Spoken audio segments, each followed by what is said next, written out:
Expert des questions pétrolières, qui a fait ses études, grandes études en la matière, aussi bien en France qu'en Grande-Bretagne, qui a été expert dans des grandes institutions pétrolières françaises et internationales, M. Mourad Hassan, qui est syrien et en plus qui est originaire de la province de Damas.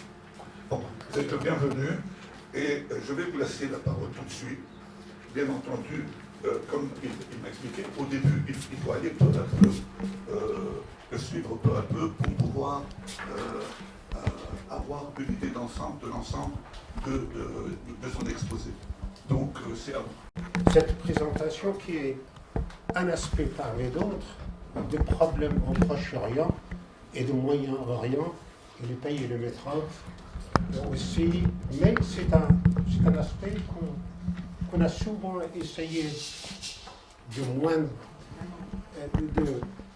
vous voulez, de donner pas suffisamment d'importance à cette question pétrolière et gazière, mais je répète encore, je confirme, mais c'est un aspect parmi d'autres du conflit actuel au Proche-Orient. Tout le Proche-Orient qui est la Syrie, la Jordanie, Israël, la Palestine, plus la Turquie, l'Iran, c'est une partie du Moyen-Orient, l'Arabie Saoudite, tous les pays du Golfe. Alors, il a quand même ce Moyen-Orient a une situation géographique extrêmement importante et qui a été convoitée depuis la nuit du temps, depuis l'Antiquité, par les uns et les autres, par les empires, à cause de cette situation géographique qui lie en fait l'Orient à l'Occident. Alors, d'autres caractéristiques de cette région-là, c'est la richesse pétrolière extraordinaire dans la région. Je mets une carte ici, tout simplement pour vous montrer la densité, en fait, la présence ou bien les champs de pétrole et de gaz dans la région. Vous avez une région extrêmement importante ici, qui est toute la région de l'Arabie Saoudite. Vous avez ici, par exemple, le champ le plus grand du monde qui se trouve en Arabie Saoudite. Vous avez tous ces champs-là qui sont noirs, ce sont des champs de pétrole. Tout ce qui est rouge ici, ce sont des champs de gaz. Alors, ils sont répartis d'un côté comme l'autre du golfe arabo-persique, ici, à travers l'Irak, jusqu'à la Syrie, le nord-est de la Syrie. Quand on arrive en Turquie, il n'y a pratiquement rien. Un autre bassin qui est très important, c'est le bassin de la mer Caspienne. Et toutes ces découvertes-là dans la mer Caspienne de pétrole et de gaz ont été faites après 91. Et en fait, dans la période soviétique, les soviets à l'époque n'avaient pas les moyens techniques ni les moyens financiers de développer tous ces champs-là. Et après la fin de l'Union soviétique, les sociétés occidentales comme Exxon, comme Chevron, comme Total sont allées pour développer ces champs-là en mer, parce que le développement de tous ces champs-là se trouve dans des profondeurs d'eau de à peu près 600 mètres, 600 mètres à peu près. Et ce sont une zone relativement difficile, il fait froid, il y a de la glace, il y a toutes sortes de choses. On va voir ça plus tard. Il y a aussi un bassin pétrolier, gazier plutôt, qui est le Turkménistan, ici. Alors, je vais essayer, en fait, pour faciliter les choses, je suis obligé de parler de quelques aspects techniques de pétrole et de gaz pour faciliter la compréhension de l'exposé. Alors, je vais parler les réserves pétrolières dans le monde. Quand on parle des réserves pétrolières, ici, les chiffres qui sont donnés ici, ce sont les réserves prouvées. Les réserves dont on n'est pas sûr, on est sûr que ces réserves existent, on peut le produire. Quand on dit réserves prouvées de pétrole ici, c'est-à-dire ce sont les quantités d'huile et de gaz qu'on peut produire avec les conditions techniques qu'on a aujourd'hui, qui sont disponibles, et qu'on peut produire dans les conditions de marché. Alors, tout de suite, l'aspect de réserve de pétrole et de gaz, c'est un aspect relativement élastique. La quantité qu'on donne normalement dans des journaux ou bien dans des journaux techniques change d'une année à l'autre. Il change aussi avec le prix de brut.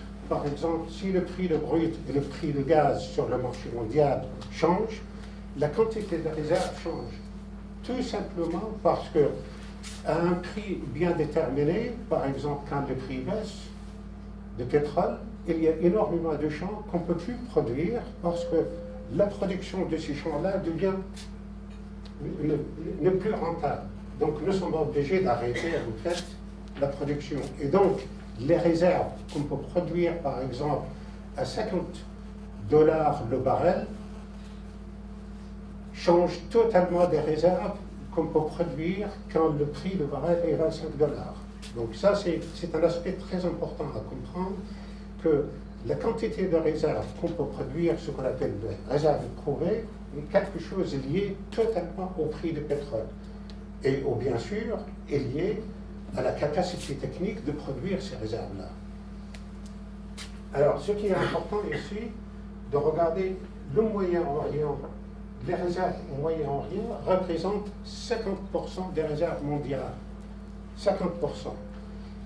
Et ça, ils se trouvent en Arabie Saoudite, dans les pays qui bordent le Golfe Persique, comme les Émirats Arabes Unis, le Koweït, le Qatar, et ensuite l'Irak et l'Iran.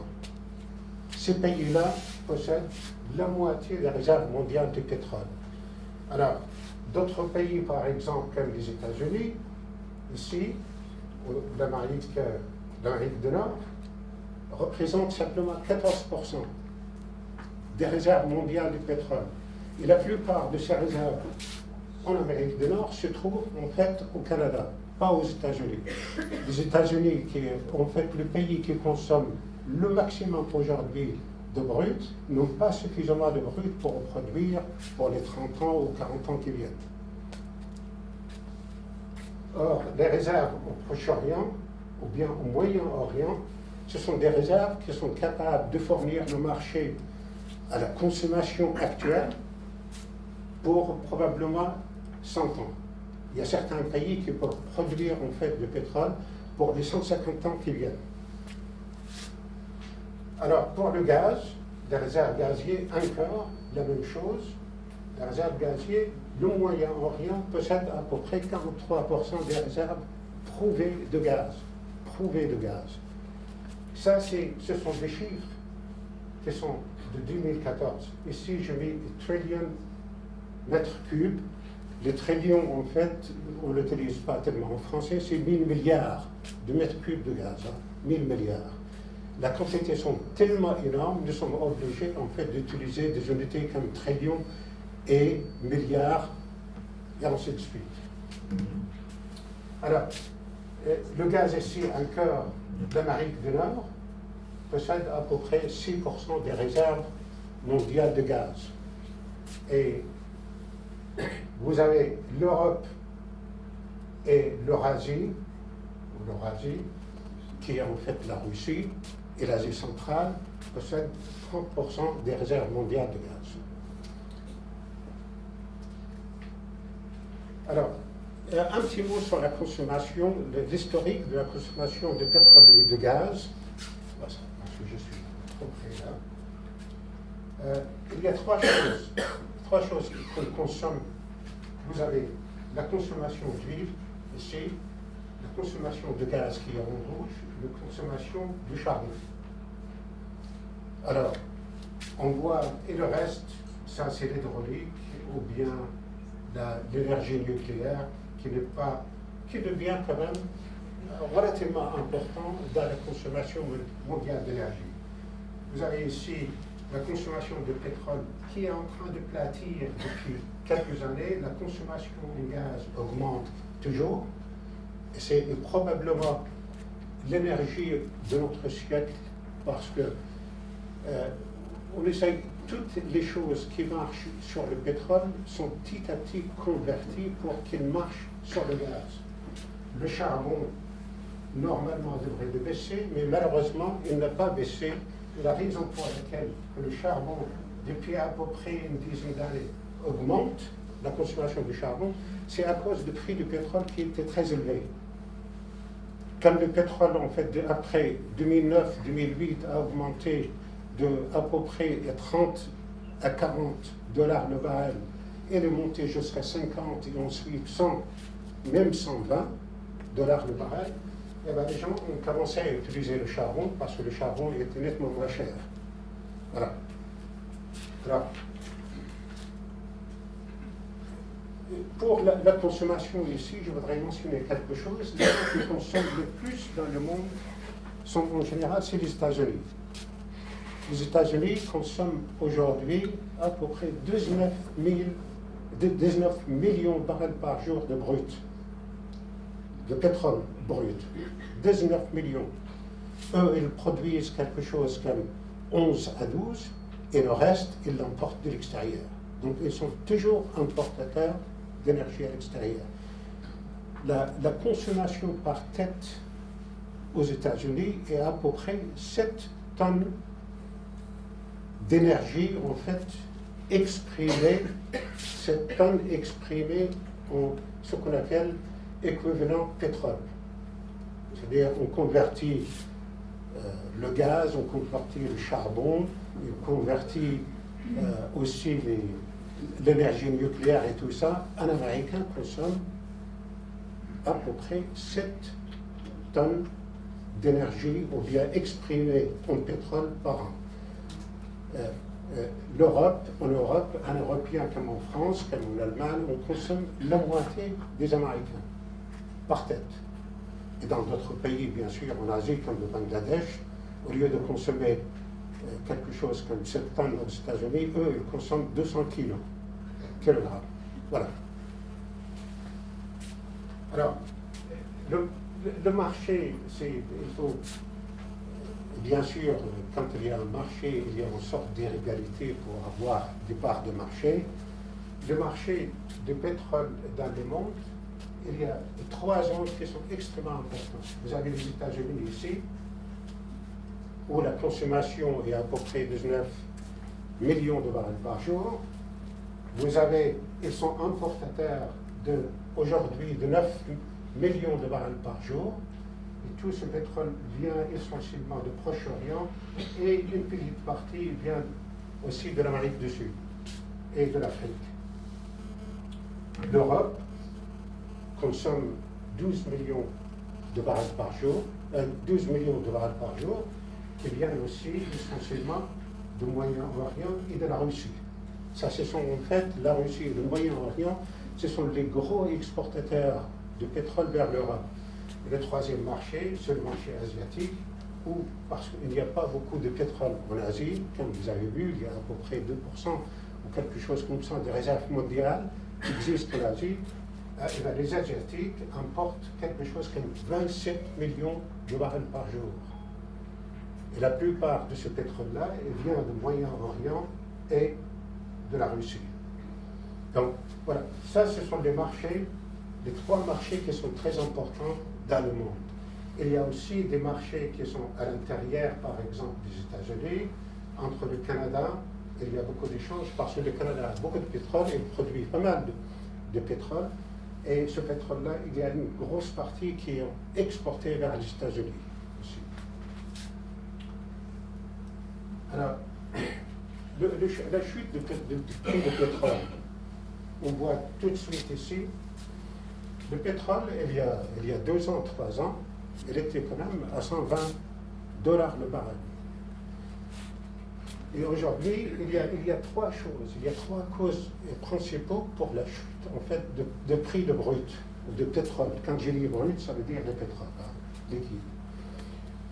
Les trois causes, d'abord, il y a un déséquilibre dans l'offre et la demande sur le marché mondial. Aujourd'hui, le déséquilibre représente à peu près 4%, c'est-à-dire il y a 4% d'offres supérieures à la demande. Et ça, c'est généré par deux choses. Les gens produisent probablement trop de pétrole aujourd'hui, stagnation de l'économie mondiale. Donc on consomme moins d'énergie aujourd'hui et à cause de ça, vous avez cette différence. La différence en termes des quantités est à peu près entre 3 à 4 millions de barils par jour, entre l'offre et la demande. Ça pousse à faire chuter en fait le prix de baril. Deuxième cause, c'est le maintien et la conquête des parts de marché. Parce que les pays exportateurs, les pays les plus importants dans l'exportation du pétrole, vous avez ici le Moyen-Orient et ici vous avez la Russie. Ce sont les deux pays exportateurs extrêmement importants dans le monde. Et il y a une sorte de rivalité absolument incroyable aujourd'hui dans la quantité qui est produite à partir, vous voyez, depuis quelques années, ça monte, ça monte, ça monte. Et à mon avis, ça va continuer à monter, ou bien au moins, il va être stabilisé parce que le prix pose un problème pour continuer la production très élevée de ces pays-là. Mais c'est une des causes qui a finalement personne, l'Arabie Saoudite par exemple, qui produit aujourd'hui 11 millions de barils par jour, l'Arabie Saoudite ne souhaite absolument pas baisser leur production parce qu'ils veulent conserver leur part de marché. Les Russes sont exactement pareils, les Russes peuvent aussi maintenir leur part de marché. Si par exemple l'Arabie Saoudite baisse leur production de 1 million à 2 millions de barils par jour, ce sont les Russes qui vont courir pour prendre ce marché-là. Ils ont de la capacité pour produire 2 millions de plus. L'Arabie Saoudite, pareil. L'Arabie Saoudite peuvent, s'ils veulent, produire encore 2 millions de barils de plus. Et finalement, il y a troisième cause qui est la guerre de prix. Le prix bas aujourd'hui pour le baril de pétrole n'est pas simplement un problème de déséquilibre entre l'offre et la demande. Il y a quand même cette rivalité qui existe entre les exportateurs de pétrole qui fait chuter le prix. Donc, on dit, on le met, si vous voulez, on dit il y a une guerre de prix entre les deux. L'Arabie Saoudite ne souhaite pas baisser leur production pour faire monter le prix de baril. Les Russes sont exactement pareils. La Russie est exactement dans la même situation. Et d'ailleurs, depuis un mois ou 2 mois, on voit qu'il y a pas mal de contacts avec la Russie, avec des réunions au Qatar, par exemple, entre les Saoudiens et les Russes et tout ça, mais ils n'arrivent pas à se mettre d'accord pour limiter leur production et pour permettre au prix du pétrole de monter.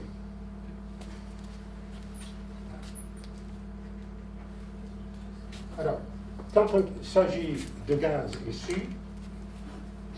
le gaz, c'est un autre marché. On ne va pas parler des États-Unis, parce que les États-Unis, tout le gaz qui est produit aux États-Unis, il est vendu à l'intérieur des États-Unis ou bien consommé aux États-Unis. Alors, les deux marchés qui sont importateurs de gaz, qui sont très importants et qui provoquent cette rivalité entre les exportateurs de gaz, sont le marché européen ici, qui consomme à peu près presque 500 milliards de mètres cubes par an. Et il y a 40% de ce gaz-là qui arrive de la Russie vers l'Europe occidentale. Donc la Russie, en fait, il a un part de marché de gaz absolument énorme en Europe, 41%. Et les Russes ne veulent absolument pas céder la moindre chose de leur marché en Europe.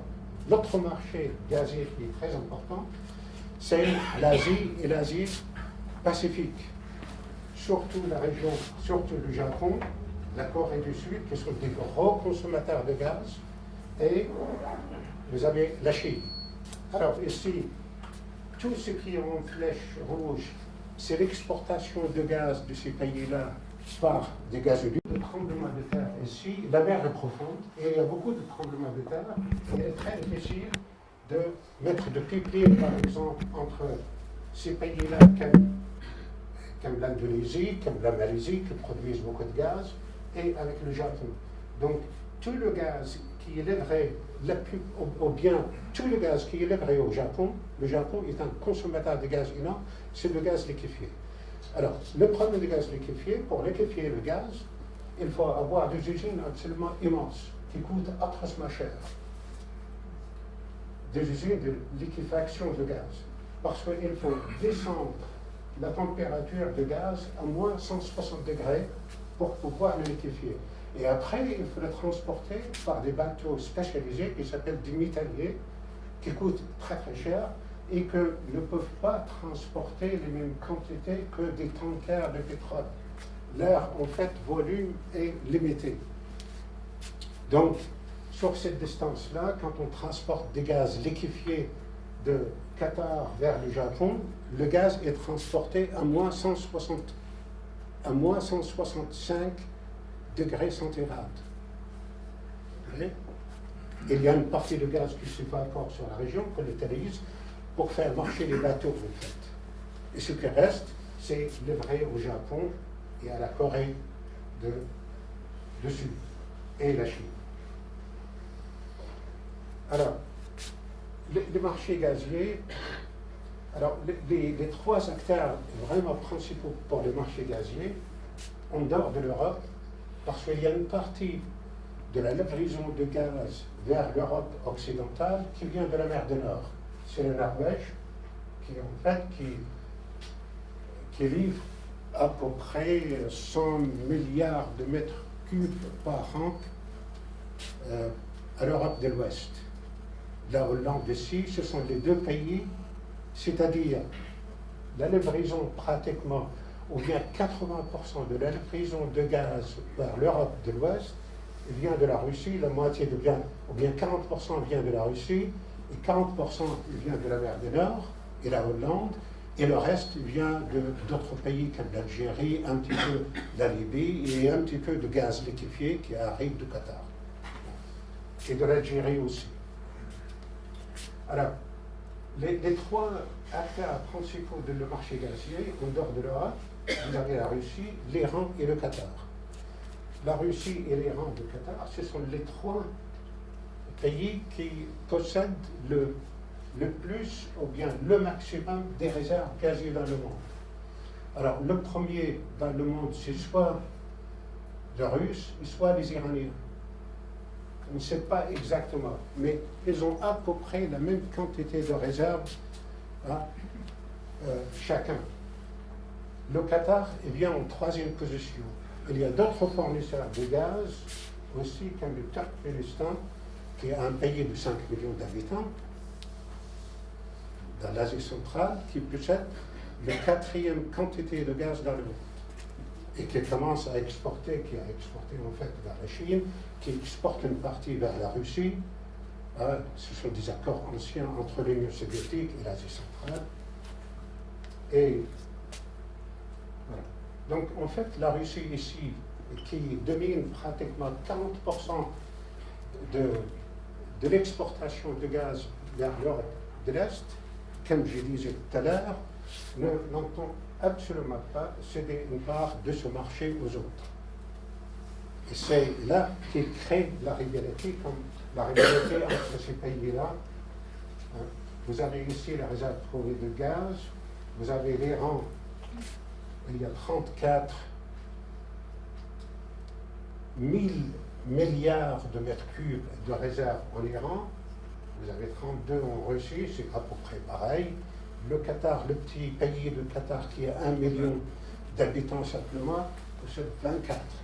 24. C'est énorme, c'est absolument énorme. Et tout ça, et parce que le Qatar, ils ont en fait le gisement le plus gros du monde de gaz, qui est un gisement qui est à cheval entre l'Iran et le Qatar, et qui est la frontière dans le Golfe arabo-persique, et traverse ce champ-là. Mais la partie qatari est développée depuis une dizaine d'années avec énormément de participation de sociétés étrangères de l'extérieur. Alors, l'Europe ici ne possède que 3,9 ou bien 4 000 milliards de mètres cubes de réserves. Et donc, si, par exemple, l'Europe occidentale, qui est la Norvège et la Hollande, continue à produire ce qu'ils produisent aujourd'hui, et ce qu'ils livrent à l'Europe occidentale, les réserves, en fait, ici, vont être épuisées dans les 15 ans qui viennent. Sauf, et bien sûr, sauf si la Norvège trouve d'autres réserves dans la partie nord de la mer du Nord. Et ce sont des parties, en fait. Pour l'exploration et pour l'exploitation du pétrole, les conditions sont extrêmement difficiles. Il fait froid, il y a beaucoup de vent, il y a beaucoup de vagues, et ça coûte très très cher, bien sûr, de développer des champs dans ces zones-là. Or, le Qatar, ici, vous avez un champ de gaz extrêmement centralisé. Ils peuvent produire, ils ont une capacité de production aujourd'hui qui dépasse pratiquement la capacité de la Russie. Alors, l'exportation de gaz, comme je disais tout à l'heure, vous avez le Qatar et l'Iran. Le Qatar et l'Iran, chacun de ces pays-là, ils ont la capacité de satisfaire le marché européen à la place de Russes. Mais aujourd'hui, ils ne peuvent pas, ou bien ils n'exportent pas vraiment des quantités de gaz. L'Iran n'exporte rien du tout. Et le Qatar exporte un petit peu de gaz liquéfié. Le gaz qui reste, qui n'arrive pas à commercialiser dans l'Asie Pacifique, il l'exporte vers l'Europe de l'Ouest. Alors, pour le gaz, il y a quelque chose, je suis obligé de parler un petit peu technique ici. Quand on parle de gaz, le gaz, il a un aspect, si vous voulez, pour développer le gaz, c'est pas comme un développement pour le pétrole. Dans le pétrole, par exemple, vous avez un petit champ, n'importe quel producteur qui produit 2000 barils par jour peut produire les 2000 barils par jour et il trouvera un tanker ou bien il va participer avec quelqu'un d'autre pour vendre ce pétrole-là sur le marché mondial, en Europe ou bien ailleurs, ou bien sur le marché local. C'est très facile, il suffit simplement d'avoir un pipe pour transporter le pétrole ou bien d'avoir un tanker pour le transporter. C'est-à-dire, le marché pétrolier dans le monde, c'est un marché, ce qu'on appelle en anglais un marché spot. Le prix du marché du pétrole change, comme vous le savez, tous les jours. Quand on regarde la bourse, le prix du pétrole change. Par exemple, aujourd'hui c'est 34, demain ça sera 35 $, et ainsi de suite. Donc c'est fixé pratiquement tous les jours en fonction de l'offre et de la demande et de la compétition entre les exportateurs de pétrole. Or, pour le gaz, on ne peut pas produire le gaz de la même manière. Pour développer et produire le gaz, il faut déjà trouver un marché. Parce que pour la simple raison, quand on produit le gaz, on ne peut pas le stocker. Or, le pétrole, si par exemple vous ne trouvez pas un acheteur, vous pouvez le stocker sur les tankers et vous laissez les tankers en fait flotter comme ça, et plein de pétrole. De toute façon, les tankers sont jamais vides. En mer, les tankers pétroliers sont jamais vides. Soit ils sont remplis avec du pétrole, et quand il n'y a pas de pétrole dedans, on les remplit avec de l'eau, pour la stabilité en fait de bateau. Alors, les tankers deviennent un moyen de stockage de pétrole qu'on ne peut pas utiliser pour le gaz, parce que pour stocker le gaz est un gaz. Et pour le stocker, il faut le comprimer. Et pour le comprimer, ça coûte incroyablement cher. Pour comprimer le gaz, il faut beaucoup d'énergie pour le faire. Et ensuite, ça devient comme des bombes, en fait, flottants. si on essaye de comprimer le gaz à 300 atmosphères ou quelque chose comme ça. Alors, il y a un autre aspect aussi. Pour les gens qui importent de l'huile, chaque pays dans le monde, ils ont des réserves, ce qu'on appelle stratégiques. C'est-à-dire, par exemple, les réserves stratégiques dans les pays industrialisés va entre 6 mois de consommation à 1 an de consommation. Par exemple, les États-Unis, ils ont des réserves stratégiques qui sont dans les tanks. Ils sont stockés dans les tanks à peu près pour couvrir leur consommation pendant 1 an. Si vous avez un problème, une guerre par exemple, on l'a vu en 1973, où il y avait le Moyen-Orient a coupé l'exportation de pétrole vers les États-Unis, mais les États-Unis avaient en fait un stockage chez eux qui va suffire leur industrie, leur consommation pendant 9 mois ou 1 an. Pour le gaz, on ne peut pas le faire. Ça, quand on essaye de vendre du gaz, première chose, il faut trouver des marchés. Après, il faut négocier un contrat. Et le contrat gazier dans le monde n'a rien à voir avec le contrat pétrolier. Un contrat pétrolier est très simple. On peut négocier un contrat pétrolier, en fait, pendant le transport d'un tanker de pétrole. On se met d'accord avec, sur le marché pétrolier, de livrer par exemple le pétrole à un pays bien déterminé. On négocie avec le prix de marché. Et on dit, on va livrer, par exemple, dans les 2 mois qui viennent, ou bien après 1 semaine, comme on veut. Pour le gaz, c'est pas pareil.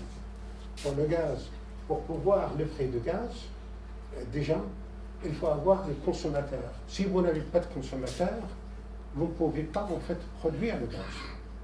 Et si vous ne pouvez pas produire le gaz, on ne peut pas développer le gaz. Rappelez-vous, au Proche-Orient et au Moyen-Orient, et en Afrique aussi, tout le gaz qui était produit dans les années 60 et au début des années 70 était brûlé. Parce qu'en fait, il n'y avait pas de marché pour le gaz. Et c'était un scandale. Parce que le gaz qui était produit était ce qu'on appelle le gaz associé qui est produit avec l'huile. Et pour pouvoir produire l'huile, on produit le gaz, on sépare le gaz de l'huile, et ça devient, on l'appelle le gaz associé à l'huile. Et c'est ça le gaz qui était brûlé. Or, le champ de gaz de Moyen-Orient dans les années 60 n'était pas développé parce qu'il n'y avait pas de marché. Le gaz restait en fait dans les champs, sous le sol. Okay. Et ensuite, pour pouvoir signer un contrat avec un pays pour livrer le gaz, il faut avoir un contrat. Et ce sont des contrats de longue durée. Normalement, le contrat gazier en dehors des États-Unis, parce que les États-Unis est un cas particulier, le marché de gaz est déréglementé.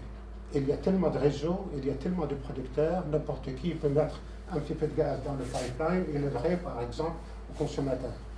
Pour d'autres pays, ce n'est pas du tout le cas. Pour l'Europe, pour l'Asie, tout ça, c'est un marché totalement réglementé. Et ça dépend en fait le fournisseur. Souvent, ça dépend à un fournisseur et à un acheteur. Donc, les deux, il faut qu'ils s'assoient ensemble, il faut qu'ils se mettent d'accord sur un contrat. Et normalement, le contrat gazier, ce sont des contrats qui sont signés pour une période de 20 ans à 30 ans. Minimum. Ils ont des clauses extrêmement dures. Par exemple, il y a une clause, ce qu'on appelle en anglais « take or pay ». Vous prenez ou bien vous payez. C'est-à-dire, si vous vendez par exemple 1000 de gaz à un pays, dans le contrat gazier, vous avez l'obligation de livrer au moins 80% de ce gaz-là. Ça, c'est l'obligation de fournisseur de gaz de livrer ce gaz-là. Aussi, il y a une obligation de la part de l'acheteur, aussi, si l'acheteur est obligé de prendre le gaz. Alors, si soit le fournisseur ou bien l'acheteur n'arrive pas à prendre le gaz, il faut qu'il paye pour ça. Il faut par exemple, si le producteur n'arrive pas à livrer le gaz, il faut que le producteur paye le consommateur le prix du gaz ailleurs, ou bien remplacer ces quantités de gaz par le pétrole.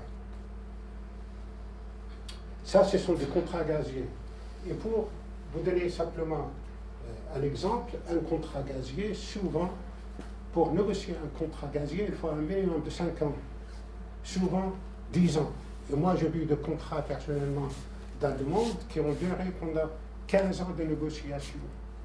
15 ans. Parce que il faut déjà, les fournisseurs de gaz, il faut qu'ils prouvent quelle est la quantité de gaz qu'on peut livrer sur une période de 20 ans.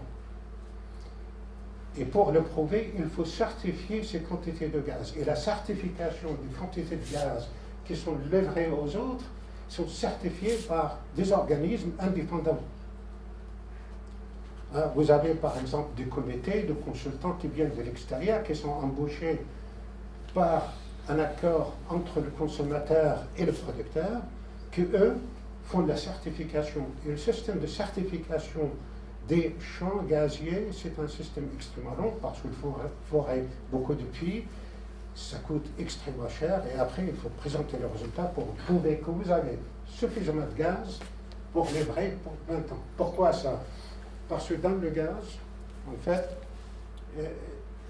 vous avez souvent quand on achète du gaz, on va installer, on va convertir énormément de l'appareil industriel de pétrole vers le gaz.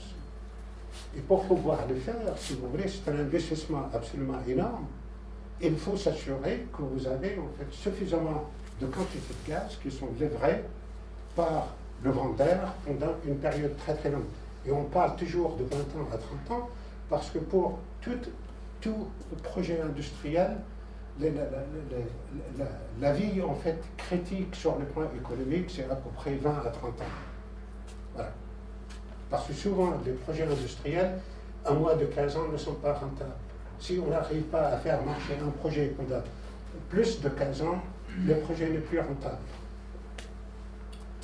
Alors, et on revient en fait pour le marché européen. Pourquoi le Qatar et l'Iran se trouvent aujourd'hui mêlés à certaines choses qu'on va détailler davantage et plus tard? Parce que le Qatar et l'Iran, s'ils souhaitent vendre du gaz à l'Europe, il faut qu'ils le vendent à travers, en fait, par le moyen de gazoduc. Ils ne peuvent pas vendre du gaz liquéfié à l'Europe parce que, comme je disais tout à l'heure, le gaz liquéfié coûte cher. Il coûte à peu près 2 fois plus cher que le gaz qui est livré par des gazoducs. Et pour concurrencer la Russie qui fournit l'Europe occidentale par des gazoducs, il faut qu'il fasse exactement la même chose. Voilà. Donc le Qatar a la capacité de remplacer la Russie pour fournir le gaz en Europe ou bien l'Iran. S'ils veulent le faire, il faut qu'ils fassent ça par gazoduc. Et le gazoduc, il faut qu'il passe, et bien sûr, dans le couloir syro-turc. On n'a pas d'autre choix.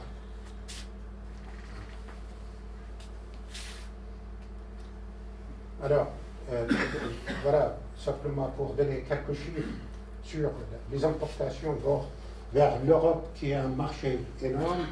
Vous avez cette quantité qui est produite ou bien qui est livrée par les gazoducs, 88% de gaz à l'Europe occidentale et simplement 12% de gaz liquéfié. Ce sont des anciens contrats avec l'Algérie, entre l'Algérie et la France. Et quand en fait la France a développé le gaz liquéfié, qui était parmi les premiers pays dans le monde qui l'ont fait, ils l'ont fait en Algérie et ils continuent en fait à avoir de gaz liquéfié livré par l'Algérie.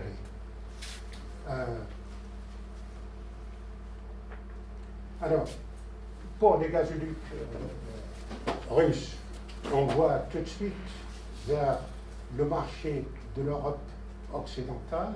Vous avez toutes ces pipelines ou bien des gazoducs qui sont absolument énormes. 1200 km, 4200, 4000 qui viennent essentiellement de la Sibérie occidentale, vers l'Europe. Alors, ce qui est très important, à cause de problèmes de l'Ukraine, aujourd'hui, depuis 2009, parce que l'Ukraine avait deux problèmes avec la Russie, elle n'arrivait pas à payer en fait leur gaz, leur dette. Il y avait une dette de 2 à 3 à 4 milliards de dollars, que l'Europe d'ailleurs a payé à leur place. Et ensuite, les Russes, ou bien les Ukrainiens, ont fermé, si vous voulez, certains pipelines ou bien gazoducs vers l'Europe occidentale. Et l'Europe occidentale se trouvait dans une situation quand même bizarre. Les Russes ont décidé, depuis, je crois, 2009 à 2011, de bypasser tous ces pays-là de l'Europe de l'Est et de passer des pipes absolument énormes qui livrent de gaz vers l'Europe de l'Est, essentiellement l'Allemagne qui est le gros consommateur de gaz russe dans l'Europe occidentale, de le passer dans la mer du Nord, qui s'appelle le Nord Stream. Ça, il y a deux gazoducs parallèles qui fournissent quelque chose comme ils ont une capacité de 55 milliards de mètres cubes par an. C'est immense. Alors, comme on va développer plus tard, d'autres choix pour le Russe est de passer par la mer Noire afin de prendre en fait l'Europe en tenaille. C'est pour passer de gaz à travers la mer Noire et ensuite la Hongrie et pour alimenter l'Europe du Sud. C'est essentiellement pour empêcher d'autres personnes de venir livrer le gaz vers l'Europe du Sud. Alors, le couloir gazier vers le marché européen, et ce sont vraiment les projets rivaux, vous avez la mer Noire, ce qu'on appelait le South Stream. Ce projet-là a été abandonné en 2015, à la fin de 2015. C'était un projet russe qui traversait à partir de la côte nord de la mer Noire vers la Hongrie, vers la Bulgarie, et à partir de la Bulgarie, c'était en fait raccordé au réseau européen pour alimenter essentiellement l'Europe du Sud, l'Italie, la Hongrie, voilà, la Bulgarie et tout ça. Alors, ça, c'est ce que je vais appeler plus tard, c'est le projet Poutine. Parce que M. Poutine, c'est lui qui poussait au maximum, en fait, pour ce projet-là, pour couper, en fait, l'herbe sous les pieds des autres fournisseurs de gaz. Alors, vous avez le Caucase du Sud, vous avez le Caucase du Nord qui est la Tchétchénie et tout ça, et vous avez le Caucase du Sud qui est la Géorgie et tous les pays, en fait, au sud de la Géorgie. Ça, c'est un autre couloir qui vient de la mer Caspienne et qui vient aussi, qui peut être utilisé pour acheminer le pétrole comme le gaz qui est produit dans la Caspienne, dans la région de Caspienne et dans la région de l'Asie centrale vers l'Europe. Et vous avez le couloir syrien qui est en obligation pour l'Iran et pour le Qatar, s'ils veulent exporter du gaz vers l'Europe, il faut qu'ils passent par la Syrie. Et éventuellement la Turquie, ou bien ils peuvent mettre probablement un gazoduc, mais c'est très difficile, à travers la Méditerranée vers l'Europe. Mais ça va coûter plus cher, et sur le plan technique, c'est nettement plus difficile. Pardon. Voilà. Le couloir transcaucasien. Alors, il faut regarder ça parce que la Russie, depuis très très longtemps, essaye de ramasser tout ce qui est produit dans l'Asie centrale, c'était la période soviétique, le transporter à travers la Russie par des pipelines et par des gazoducs vers l'Europe. En fait, ce qu'il faisait, il achetait le gaz, il continue à acheter le gaz à travers l'Asie centrale, le transporter dans les réseaux et le livrer à l'Europe. Et entre-temps, ils ramassent une redevance absolument énorme. Et c'est eux qui contrôlent les quantités. Hein. C'est eux qui contrôlent. C'est ça le problème. Quand les pipelines passent dans un pays, c'est ce pays-là qui contrôle en fait ce qui est à l'intérieur de pipelines et de gazoducs. Et sur le plan stratégique, devient un problème. Et en fait, le producteur n'est plus maître, si vous voulez, de l'énergie qu'il produit. C'est lui qui possède les réseaux d'exportation qui devient plus important que le producteur. Alors, vous avez ici, même aujourd'hui, la Russie récemment a demandé aux Kazakhs, parce que vous avez beaucoup de champs de pétrole ici dans le nord de la mer Caspienne, toute la production passe au nord de la mer Caspienne, elle va dans le Caucase, et elle va dans la ville de Novorossiysk, sur la côte nord de la mer Noire, et ensuite c'est livré par tanker au monde entier. Il passe dans la Méditerranée, ou bien il passe sur l'autre bord. Vous voyez, il y a une sorte de neuf, en fait, qui était proposé. Tout ça qui est en pointillé, ce sont des projets qui étaient proposés par la Russie et d'autres pour transporter le gaz et le pétrole qui vient de cette région-là, l'Asie centrale et la Caspienne. Or, le couloir transcaucasien, ou bien du sud, pardon, ça je reviens sur le South Stream que j'appelle le projet Poutine. Poutine, en fait, voulait faire venir le gaz ici, pas simplement de la Russie, mais il a en fait souhaité de ramasser tout le gaz qui est produit dans la mer Caspienne, dans l'Asie centrale, de le passer à travers la mer Noire et ensuite à travers la Bulgarie vers l'Europe pour alimenter tous ces marchés-là. Et ça, c'est un projet qui a été refusé par l'Europe pour une simple raison, parce que d'abord l'Europe ne voulait pas être dépendante totalement sur la Russie dans leur consommation de gaz. Et deuxième chose, l'Europe n'accepte pas une société comme Gazprom, vraiment, qui a une intégration verticale, qui possède les champs de pétrole, eux qui produisent les champs de gaz, c'est eux qui produisent le champ de gaz et c'est eux qui transportent. Alors, dans le règlement, je crois, européen, il y a des gens dans la salle qui sont nettement plus compétents que moi, l'Europe n'accepte pas ce genre de choses. Il faut défaire, en fait, c'est-à-dire la propriété, le champ de la propriété de pipelines et des gazoducs pour pouvoir exporter à l'Europe. Et l'Europe, essentiellement, probablement avec la complicité de la Turquie, a empêché ce projet-là de Poutine. Et Poutine était absolument hors de lui. Alors le problème, en fait, entre Poutine et la Turquie, ce n'est pas simplement l'avion qui était descendu par les Turcs récemment en Syrie, c'est le problème de gaz. Et c'est le problème de l'huile, qui était refusé, en fait.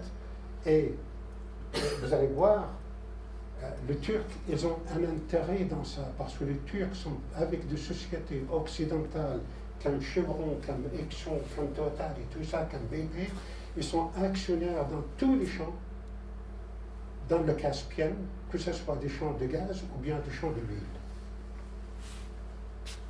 Et il est certain que ces sociétés-là, ou bien les pays, ne veulent pas traiter avec les Russes, ils veulent avoir leur indépendance pour exporter comme ils veulent. Ils ne veulent pas payer une redevance aux Russes pour transporter leurs produits à travers la Russie. Alors, le choix était, si vous voulez, de la mer Caspienne ici, où je prends le projet qui a remplacé le projet Poutine. Et ça vient d'être confirmé il y a simplement quelques mois. Et ce projet-là, il transporte du gaz et de l'huile azérie à travers la Géorgie et ensuite la Turquie. Ça, c'est pour le gaz qui traverse la Grèce du Nord et ensuite il passe par la mer Adriatique vers le sud de l'Italie et dans le sud de l'Italie, il est raccordé au réseau européen pour en fait transporter le gaz partout. Alors, il y a une partie aussi qui va à travers Alexandrette sur la Méditerranée et ça, ce sont des pipelines d'huile. Donc en fait, on a totalement dépassé la Russie en utilisant le couloir géorgien pour transporter le gaz et l'huile vers l'Europe.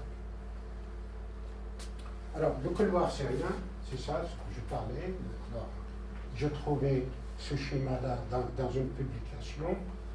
Alors, c'est grosso modo, c'est ça. Vous avez le gaz, le Qatari, qui se trouve, en fait, l'île de Qatar flotte pratiquement sur un champ de gaz. Alors, ce champ de gaz déborde un petit peu de Qatar et il va vers l'Iran. Et la frontière entre l'Iran et le Qatar passe par ici. Donc, il y a une partie qui est le plus grand champ de gaz dans le monde. Il y a un tiers de ce gaz-là qui appartient à l'Iran et le tiers appartient au Qatar. Mais il faut savoir quelque chose, que le Qatar il a une capacité de production nettement plus élevée que l'Iran, malgré que l'Iran a beaucoup plus de gaz que le Qatar. Simplement parce que la consommation intérieure de gaz au Qatar est très faible. Il n'y a pas beaucoup de population. Alors, tout le gaz qu'ils produisent sera normalement disponible à l'exportation. Même ils ont une capacité plus grande que la Russie.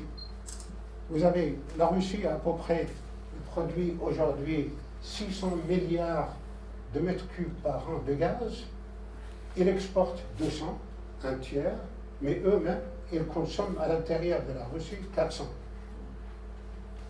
Dans l'histoire de la Qatar, ils peuvent produire exactement la même quantité s'ils veulent, du Qatari, mais 95% de ce gaz-là, il sera disponible par l'export. Et ils peuvent remplacer toutes les exportations russes, en fait, vers l'Europe occidentale ou bien vers l'Asie. Alors, on dit ici que ce projet-là, vous avez Iran, Irak, Syrie, qui est là, et qui est soutenu par le russe. Moi, personnellement, je ne suis pas sûr s'il est vraiment soutenu par le russe. Et les gens qui ont publié ça avec des articles récemment, ils notent un chemin dans la Méditerranée. Pour moi, c'est très difficile. Il faut pratiquement obligatoirement passer par la Turquie ou bien convertir le gaz ici en gaz liquéfié sur la côte syrienne. Et le gaz liquéfié coûte très très cher, ça va augmenter en fait le prix de gaz et nous ne pouvons plus concurrencer le gaz russe, comme je disais tout à l'heure. Pareil, pour le gaz qatari, il passe par l'Arabie Saoudite, par la Jordanie, ensuite la Syrie, et ils prennent le couloir turc vers l'Europe occidentale ou bien l'Europe du Sud. Voilà. Ça, ce sont les trois projets qui sont... Alors, je vais développer le cas de Caucase parce que vous allez voir l'importance, en fait, on essaye de minimiser aujourd'hui, quand on parle de conflits à droite et à gauche, on essaye de minimiser l'impact, en fait, de pétrole et de gaz dans les conflits. Alors, j'ai choisi de développer le cas de Caucase. Et je parle de la guerre, de la guerre russo-géorgienne. Rappelez-vous, il y avait une guerre en 2008. Ce n'était pas si on va regarder les séquences qui ont précédé la guerre en Russie et dans la région. Alors, en général, si vous voulez, tous ces pays-là qui ne veulent pas, en fait, passer par la Russie, ils veulent tout simplement avoir un... En sachant que ce sont des pays fragiles. Et en fait, si on regarde l'histoire des événements avant la guerre de la Géorgie, on voit que les Russes ont commencé à fomenter des troubles, si vous voulez, en Abkhazie, depuis pratiquement l'année 2000. Ensuite, en Ossétie, qui est là. En Abkhazie, la première chose qu'ils ont fait, les Russes, ils ont offert en fait la nationalité russe aux Abkhazes. Les Abkhazes, c'est en fait une partie de la Géorgie, qui était toujours une partie de la Géorgie. D'accord, il y a plusieurs ethnies en Géorgie et tout ça, mais ce n'est pas une raison pour aller diviser le pays en fonction des problèmes ethniques. Et pareil, il a offert aux gens de ce type la nationalité russe. Ils peuvent avoir des passeports russes et c'est simplement pour fomenter de problèmes. Mais à un moment donné, même, la Russie a envoyé à peu près 2000 milices, armées jusqu'aux dents, qui étaient en fait déguisées comme pour réparer le chemin de fer entre Tbilissi et la Phrasie. Vous voyez? Il y avait des événements, si vous regardez l'histoire, vous avez des événements qu'on ne peut pas développer ici, absolument systématiques pour augmenter le problème entre les deux. Alors, les sociétés occidentales, finalement, ont décidé de passer outre le chemin ou bien le plan de Poutine pour passer l'huile et le gaz à travers la Géorgie aussi, vers un port sur la mer Noire ici, et il y a une partie de l'huile qui va vers le golfe d'Alexandrette sur la Méditerranée. Et là, voilà, je donne quelques spécifications. Voilà. Ça, c'est le pipeline qui ramasse tout l'huile qui est produit dans le nord de la Caspienne, qui vient par la Russie. Et Poutine voulait avoir une pipeline ici, pareil, pour acheminer le gaz et l'huile azérie. Alors la guerre, ce qui se passe dans cette affaire-là, la Russie, pendant la guerre, a pris trois quarts de la côte en fait géorgienne sur la mer Noire. 3/4. Elle a pris toute la côte. Maintenant, la Russie possède absolument le contrôle de la côte ici. Ils ont essayé, ils ont pris l'Ossétie du Sud, et à la limite, et quand on regarde ça, on dit, tiens, peut-être, ils avaient dans leur tête de couper carrément la Géorgie en deux. C'est carrément fermer le chemin de transport d'huile et de gaz azéri vers l'Europe, et éventuellement le gaz et l'huile aussi de l'Asie centrale. Même tous ces bombardements-là, ils n'ont pas bombardé les lignes. Les Russes n'ont pas bombardé le pipeline ni les gazoducs, parce qu'en fait, les gazoducs et le pipeline appartiennent aussi à des sociétés occidentales. Les sociétés occidentales sont implantées en Russie, donc c'est très délicat sur le plan politique ou bien géopolitique d'aller bombarder des lignes comme ça qui appartiennent à des sociétés qui ont déjà des concessions en Russie et qui participent à l'économie russe, bien sûr. Je me demande si, par exemple, la Russie, un jour, ne revient pas pour dire, tiens, ce qui reste dans la côte ici appartient aux Géorgiens. C'est le pays des Laz, c'est le pays ou le royaume lazique dans l'histoire. On va ramasser ce qui reste ici pour faire les carrément. Donc, en fait, l'objectif de la Russie a été toujours, depuis 2 siècles, de posséder, en fait, la côte nord de la mer Noire pour avoir cet accès toujours à la Méditerranée à travers le Bosphore, ainsi de suite.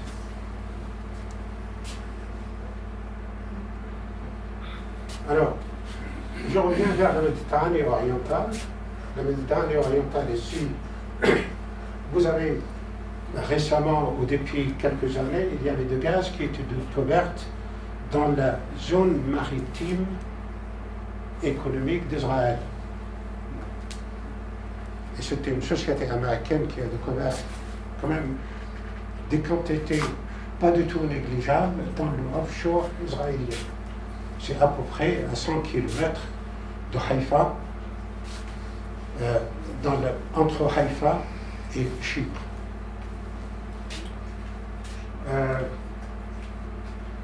Le découvert de ce gaz-là a augmenté, si vous voulez, l'intérêt dans tout le offshore de la Méditerranée orientale, en Syrie, au Liban et tout ça, parce que c'est finalement le même bassin, probablement gazier et pétrolier, qui existe dans l'offshore. Alors, tout de suite, en 2013, encore la Russie est venue, en fait, signer tout de suite un accord avec les Syriens, sans passer bien sûr par un appel d'offres, en gré à gré avec le régime de Assad, pour signer un contrat en 2013 qui accorde les droits d'exploration et l'exploitation de gaz. Si on trouve de gaz, il faut trouver le gaz dans l'offshore syrien, entre la zone de Tartous actuelle et Damas. Ça a été signé, ils n'ont jamais fait de travail russe jusqu'à maintenant, et je crois la semaine dernière et tout ça, ils ont déclaré qu'on ne peut plus en fait travailler aujourd'hui à cause de la situation actuelle en Syrie. En fait, ils n'avaient pas d'argent à investir jusqu'à maintenant et ils veulent avoir une stabilité dans la région avant de commencer. Mais l'essentiel, ils ont signé un contrat avec les Syriens et ils sont obligés, les Syriens comme les Russes, de honorer ce contrat dans l'avenir. Alors, aussi, en même temps, Gazprom, qui est en fait un des bras du gouvernement russe, parce qu'il finance en fait le budget du gouvernement russe. Gazprom, c'est la société de gaz russe et c'est la société de gaz la plus importante du monde dans sa taille. Ils ont fait un accord avec les Israéliens pour participer au développement de leur champ et éventuellement ils ont signé un accord pour acheter du gaz liquéfié à Israël, à peu près 3 millions et demi de tonnes par an, à exporter probablement vers le marché européen. Pour dire, donnez-nous la possibilité de participer, de posséder une partie de ressources dans la Méditerranée orientale, on vous aide à développer, à financer, et on vous aide aussi à commercialiser, à pénétrer le marché européen pour le gaz. Mais en contrepartie, il y a 2-3 mois, Poutine, quand il était en Israël, probablement aurait garanti que au gouvernement israélien la protection des installations d'Israël dans l'offshore contre des provocations de pays voisins ou en attaque, en disant si on met des techniciens russes, des ingénieurs russes sur les plateformes qui travaillent, les pays voisins ne peuvent plus en fait bombarder ou bien essayer d'attaquer ces installations-là parce qu'ils vont créer un problème politique avec la Russie. Donc c'est une garantie et ça marche très très bien. Et vous voyez en fait le rapprochement entre la Russie et Israël aujourd'hui. Tous ces pays-là sont impliqués en fait dans le conflit syrien aujourd'hui. Et la Russie, bien sûr, je ne sais pas s'ils ont déjà approché le Liban, je n'ai pas personnellement des informations, s'ils ont approché le Liban pour explorer de pétrole et de gaz dans le offshore libanais, mais de toute façon, ils ont signé avec les Syriens. Donc, ils essayent par tous les moyens de mettre la main, d'avoir une participation sur des ressources gazières dans la région pour s'assurer ou pour contrôler en fait l'accès de tous ces fournisseurs éventuels dans l'avenir vers l'Europe occidentale, ou bien de pénétrer, de prendre une part de marché russe dans d'autres pays. Excuse-moi, quand vous dites offshore, ça veut dire eau territoriale, c'est ça? Non, offshore, ça veut dire en mer. Non, c'est au-delà des eaux territoriales. Non, l'offshore, ça peut être dans la zone territoriale qui est 12 000 miles, si vous voulez. Ça peut être en dehors. Ah, bien sûr, oui. C'est-à-dire la zone maritime économique. Par exemple, si vous prenez la zone israélienne aujourd'hui, c'est une zone qui va à mi-chemin entre Chypre et Israël. Alors, pour exploiter les ressources et tout ça, on délimite en fait le point médian et on trace les frontières de la zone maritime. D'ailleurs, le problème, tout le monde voit le problème aujourd'hui dans l'Asie, dans la mer de Chine du Sud, hein. Entre la Chine, le Japon, le Vietnam, l'Indonésie, les Philippines, tout ça, c'est exactement pareil. Hein. Ce problème-là existe tout le temps, mais c'est ça la zone maritime en fait. Et délimiter la zone maritime, c'est fait normalement par des spécialistes qui travaillent avec l'aide des Nations Unies, qui viennent et qui essayent de délimiter. Alors, il y a un problème aujourd'hui entre le Liban et l'Israël parce que les Libériens disent que les Israéliens ont triché. Ils ont tout simplement, n'ont pas mis la ligne perpendiculaire à la côte, ils ont simplement dévié cette ligne-là pour agrandir l'espace dans la zone maritime. Alors voilà, ça c'est le Méditerranée orientale. Vous avez les champs israéliens qui étaient découverts ici. Par contre, il y a pas mal de champs qui étaient découverts dans le delta d'Égypte. Et il y a des quantités qui ne sont pas du tout négligeables de gaz qui étaient découverts en Égypte et qui commencent à produire, qui sont développés par gaz de British Gas et développés aussi par des sociétés de toute façon internationale.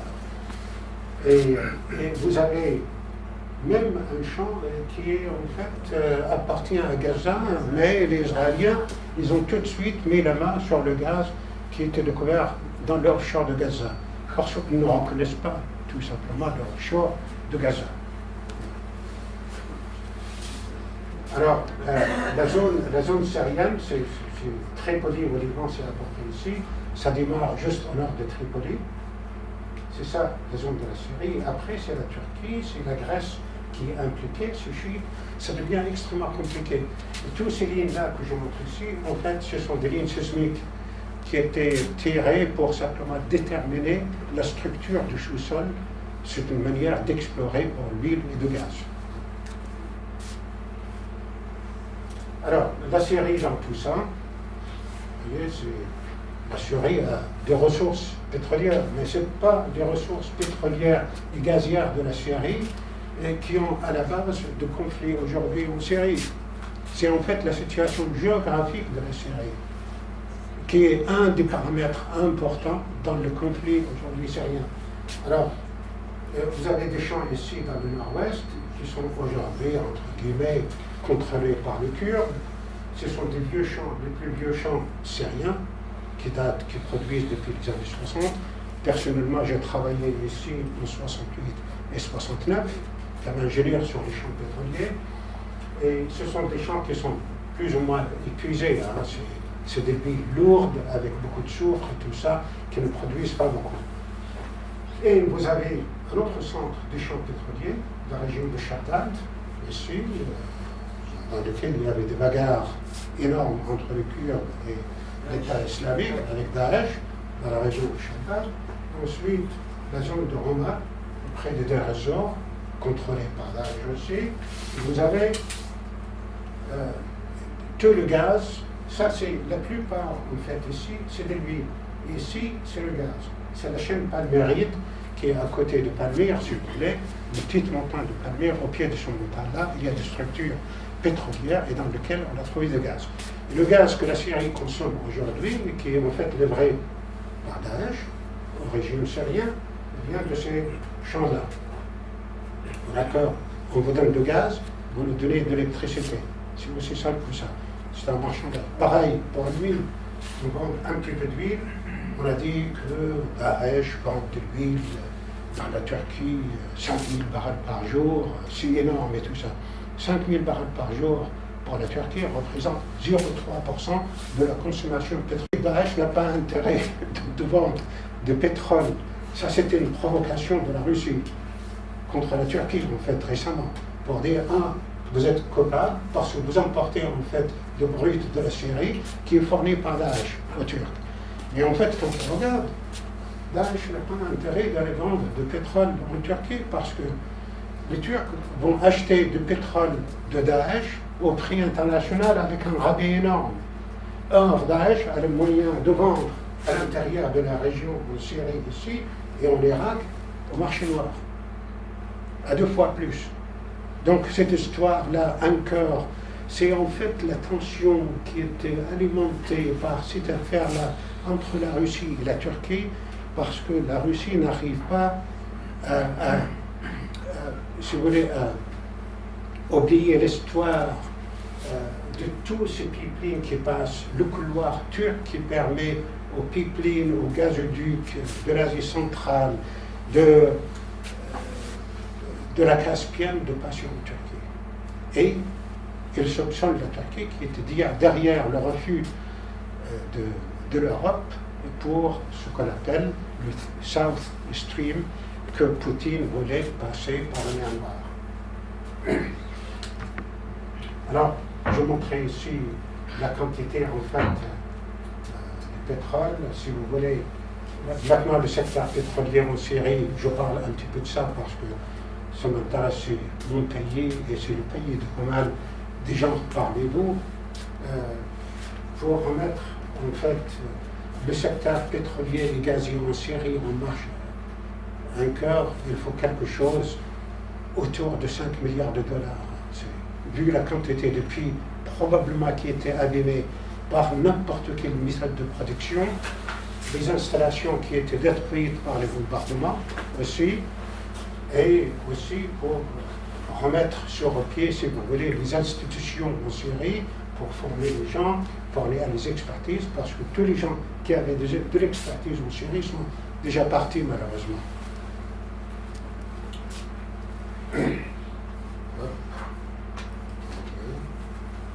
Voilà. Alors, le marché asiatique, rapidement, le marché asiatique est un marché énorme pour l'huile et pour le gaz. Tout simplement, il est dominé aujourd'hui par le Qatar pour le gaz liquéfié, qui fournit la moitié du gaz liquéfié au Japon et à la Corée du Sud. Et ensuite, le gaz, il y a des projets encore, il y a des rivalités absolument immenses entre la Russie et les Turkmènes. La Russie voulait passer par la Sibérie, fournir le gaz à travers la Sibérie vers le nord de la Chine, et les Turkmènes passent par ici. Ça, c'est un projet qui est une expansion toujours et qui va fournir à peu près 60 milliards de mètres cubes de gaz par jour, par an à la Chine, ici, qui vient de la Turkménie. Le Russe n'était pas content parce qu'ils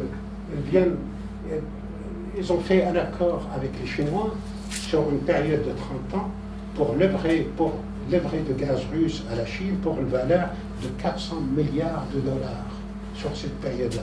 Là, les Chinois, avec la baisse de prix de brut et de gaz, ils traînent les pieds et ils veulent réviser en fait les accords entre la Chine et la Russie. En plus, la Russie, qui est complètement furieux contre la fourniture de gaz turkmène vers la Chine, ils ont coupé en fait la livraison de gaz turkmène vers la Russie. Avant, la Russie prenait, je crois, 40 milliards de mètres cubes de gaz turkmène vers la Russie, qui exportait vers l'Europe et qui payait les Turkmènes. Là, ils ont baissé ça à 10, de 40 à 10. Et ils ont commencé un procès il y a à peu près quelques jours. Ils sont en arbitrage avec les Turkmènes en Suède pour réviser en fait le contrat entre la Russie. Là, simplement, j'ai dit ça pour vous montrer toujours tous les problèmes, les rivalités en fait dans la région, hein, pour l'histoire du gaz.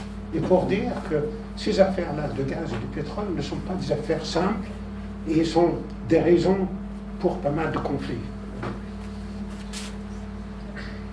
Alors, en plus, les Turkmènes, si vous voulez, là, ils viennent de signer au mois de décembre 2015 un accord avec le Pakistan et l'Inde pour fournir les gaz à ces pays-là qui ont besoin d'énormément de gaz parce qu'ils n'ont pas beaucoup de ressources eux-mêmes.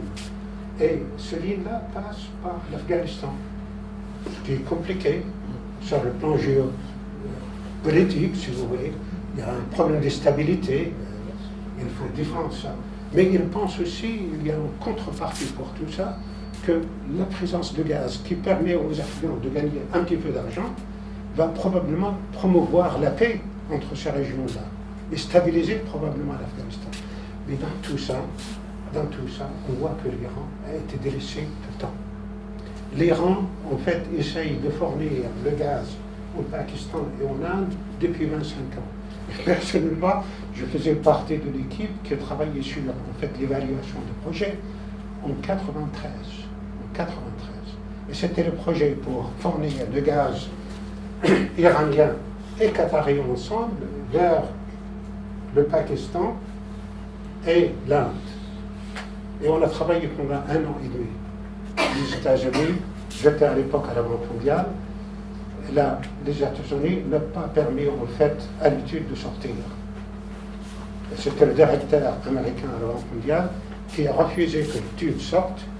Et en fait, les Américains étaient en train de négocier avec les talibans, à l'époque, avec les talibans, de savoir, pour passer un pipeline, parce que vous avez des sociétés américaines qui sont impliquées dans le développement de gaz dans cette région-là, et elles voulaient participer, elles voulaient leur pipeline. Aujourd'hui, la Turkménistan vient de mettre 10 milliards de dollars sur la table en mois de décembre pour dire nous, on finance 85% de l'investissement en fait pour le pipeline entre le Turkménistan et l'Inde. Encore, vous savez, l'Iran dans tout ça, il se trouve sans marché de gaz en fait. Et là, pratiquement la première quantité de gaz dans le monde, mais il n'a pas de marché. Ils n'ont que le marché intérieur de l'Iran. Et c'est pour cette raison-là, probablement, que les Iraniens veulent, si vous voulez, de passer par l'Irak, vers la Syrie, et vers l'Europe, pour essayer de trouver une part de marché de l'Est européen. Alors, pour terminer, l'Irak est dans tout ça, l'Irak n'a pas beaucoup de gaz. Ils ont du gaz associé qui est produit avec l'huile. Mais ils n'ont pas des champs de gaz, à part ce qu'on appelle des champs de gaz naturel à produire. Donc, en fait, les Irakiens passent aujourd'hui leur pétrole à travers le Golfe Persique pour l'exportation ou bien à travers la Turquie. Mais surtout aujourd'hui, à cause de conflits entre l'Iran, la Turquie et tout ça, ils exportent la plupart de leur pétrole à travers le Golfe Persique.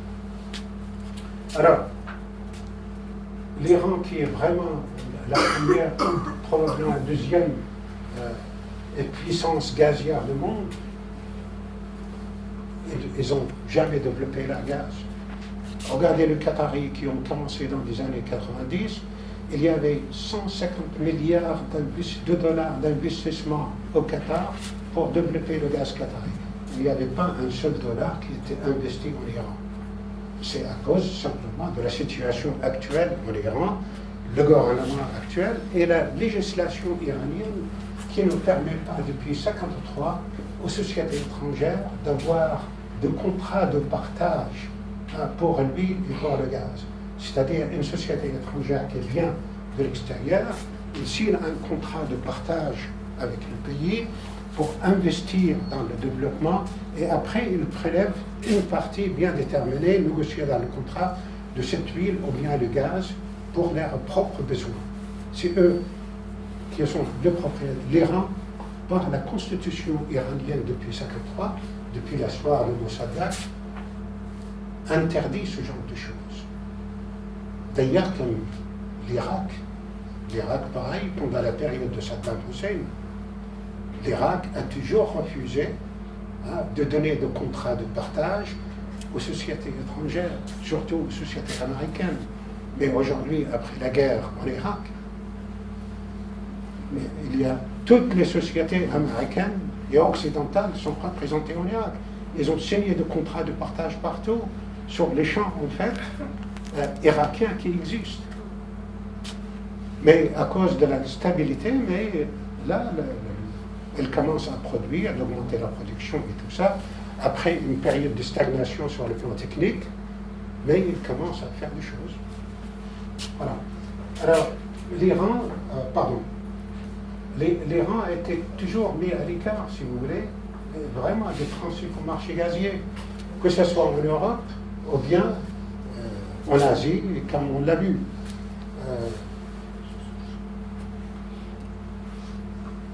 Voilà, je vous laisse lire.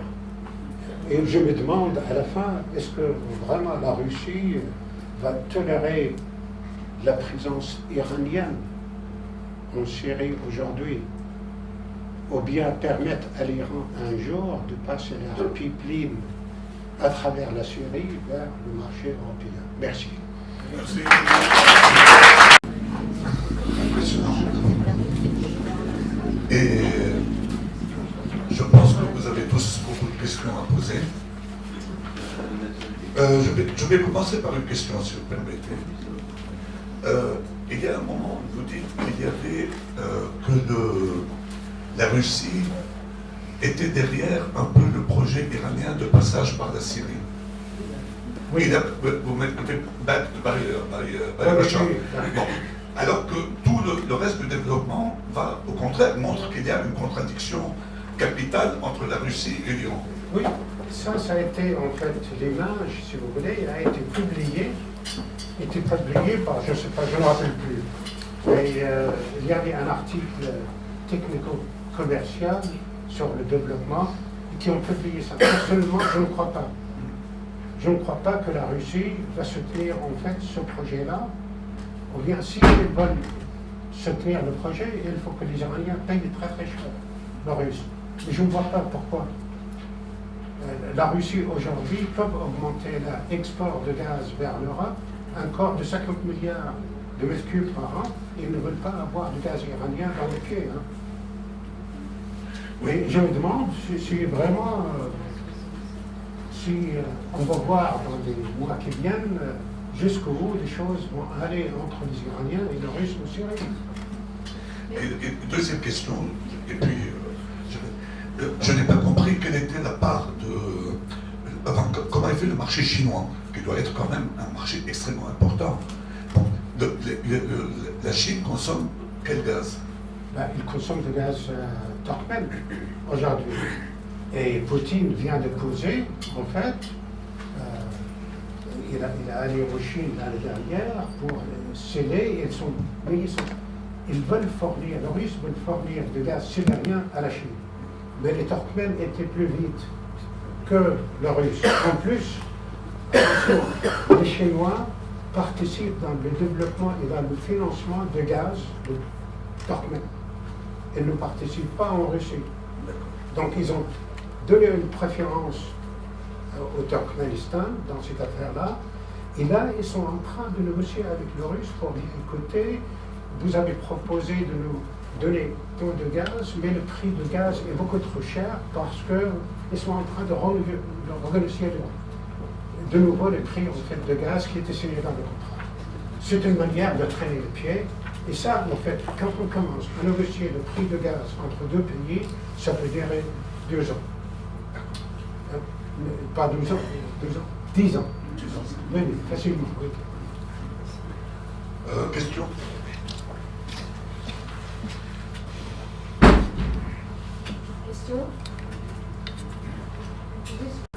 C'est moi qu'il faut voir, c'est pas moi. J'aimerais juste comprendre pourquoi l'Iran a été tenu à l'écart depuis 1953.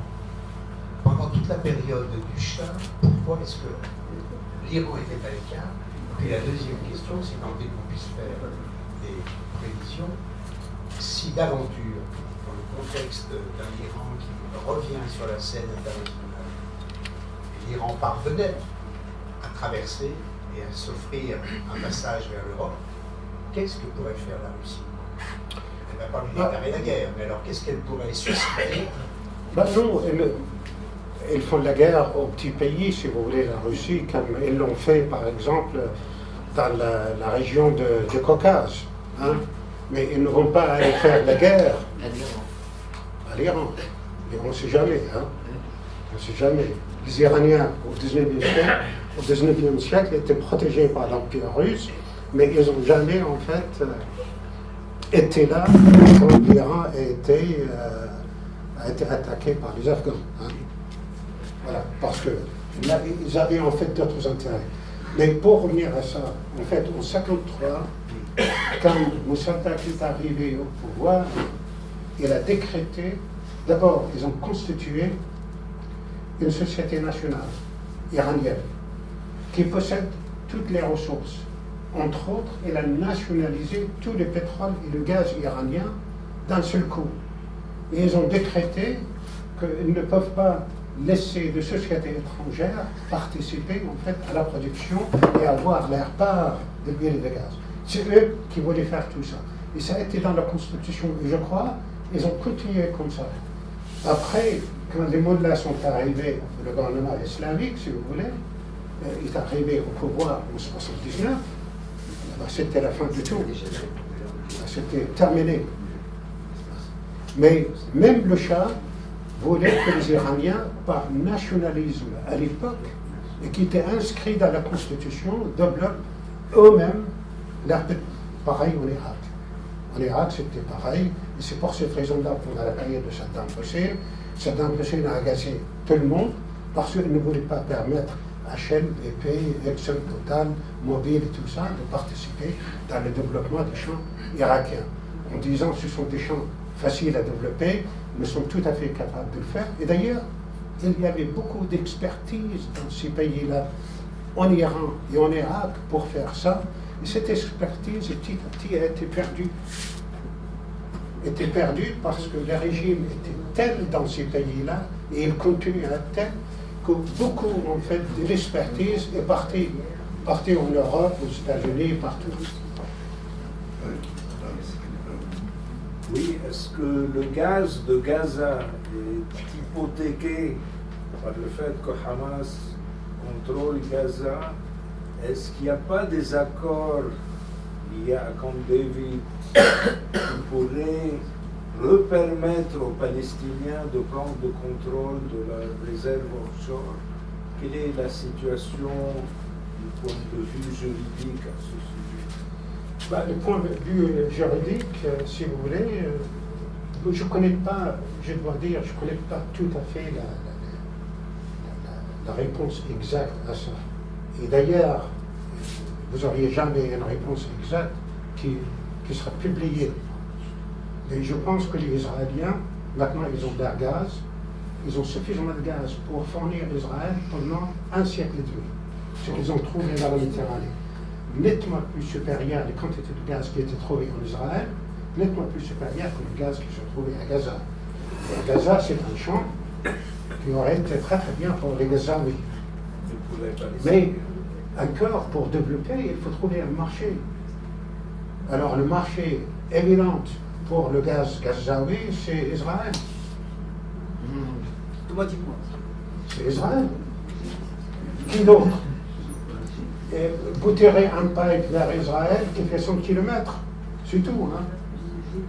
Rappelez-vous que l'Égypte, qui a passé des années et des années, qui n'a jamais reconnu, fournissait énormément de gaz à Israël, largement en dessous, à un prix largement en dessous du prix international, même la moitié du prix de gaz qui était fourni par l'Égypte et la Jordanie. Voilà. Encore, ce sont des contrats qui étaient signés entre les Israéliens et sous les tables. Et Moubarak, le fils de Moubarak, il avait le bras comme ça, impliqué dans le contrat. Oui, alors l'importance sur le plan géostratégique, géopolitique de du gaz et du pétrole n'est pas contestable, bien sûr, c'est très important. Mais la recherche de solutions alternatives en ce qui concerne l'énergie se développe beaucoup. Et dans l'avenir, on peut penser que cette importance géostratégique diminuera, bien sûr. D'ailleurs, on dit que les États-Unis, l'une des raisons qui ont poussé les États-Unis à se retirer du Moyen-Orient, relativement, un retrait relatif bien sûr, au profit d'autres secteurs comme le sud-est asiatique, etc., se trouve là-dedans. Le développement des énergies alternatives, mais surtout la découverte du gaz de schiste en quantité énorme aux États-Unis qu'ils exploitent à vaste échelle. D'ailleurs, il y a quelques semaines, le Congrès américain a pour la première fois autorisé l'exportation de gaz et de pétrole américain, chose qui était interdite par le passé. Et donc, voilà, dans quelle mesure, à votre avis, la dépendance qui diminue des Américains vis-à-vis du marché pétrolier et gazier mondial a poussé les États-Unis à se retirer relativement du Moyen-Orient, et dans quelle mesure ça impacte ce qui se passe en Syrie? Merci. Je commence par la fin de votre question. Je ne pense pas que les États-Unis vont se retirer du Moyen-Orient. Micro.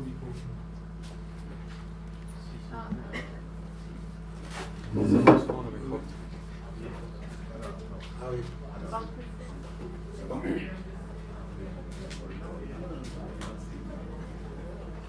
Ok, ça marche? Oui, ça marche. Très bien. Je ne pense pas que les États-Unis vont se retirer du Moyen-Orient. Vous allez voir, si un jour l'Arabie Saoudite est attaquée, les Américains vont intervenir tout de suite. Ce que je pense personnellement.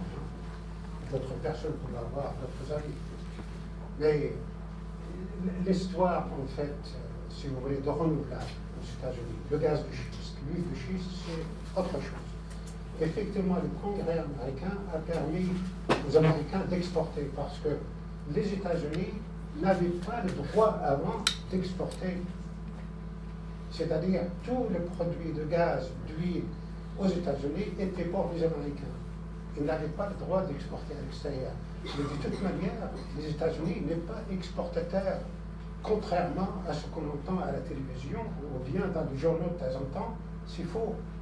Les États-Unis, c'est un net importateur de pétrole. Il importe 6 millions de barils par jour. Même s'il exporte du pétrole, effectivement, mais ce sont des échanges commerciaux. Vous me donnez des patates, je vous donne du pétrole. Ou bien, entre les pays, ils sont obligés par les accords internationaux de commerce international de faire ce genre de choses. Mais les États-Unis restent un pays net importateur. Pour le gaz, ils ont pas mal de gaz de schiste. Ils n'ont pas besoin de gaz de l'extérieur. Ils ont le Canada aussi à côté, qui peut fournir pas mal de gaz. Mais pour l'huile, les réserves dans le schiste ne sont pas énormes. Et le prix aujourd'hui de brut, qui est à 35 $ le baril, et l'huile de schiste n'est plus rentable. D'ailleurs, la moitié de petites sociétés américaines qui avaient des dettes énormes vers les banques pour développer le gaz de schiste, elles sont en faillite. Et c'est pour cette raison-là, l'Arabie Saoudite, quand elle baisse le prix de brut, quand je parle de guerre de brut, c'était pour toucher le gaz de schiste, l'huile de schiste des États-Unis, qui les embête, hein, parce que les États-Unis produisent à peu près 3 à 4 millions de barils par jour par l'huile de schiste, de l'Iran, viser l'Iran, et bien sûr, c'est très important, et maintenir leur niveau d'exportation, leur part de marché. Alors, elles visent en fait aujourd'hui la Russie, l'Iran et les États-Unis. La Russie a perdu énormément de choses. Il faut rappeler un pays comme la Russie qui exporte 7 millions de barils par jour, le baisse d'un prix de $1 le baril, fait à peu près 3 à 4 milliards de dollars de manque à gagner pour la Russie pendant un an. Alors, quand le prix baisse de $50, vous multipliez ça par 50, c'est mathématique, hein, c'est 200 milliards. La Russie, aujourd'hui, ils ont un manque de gagner de 200 milliards de dollars par an.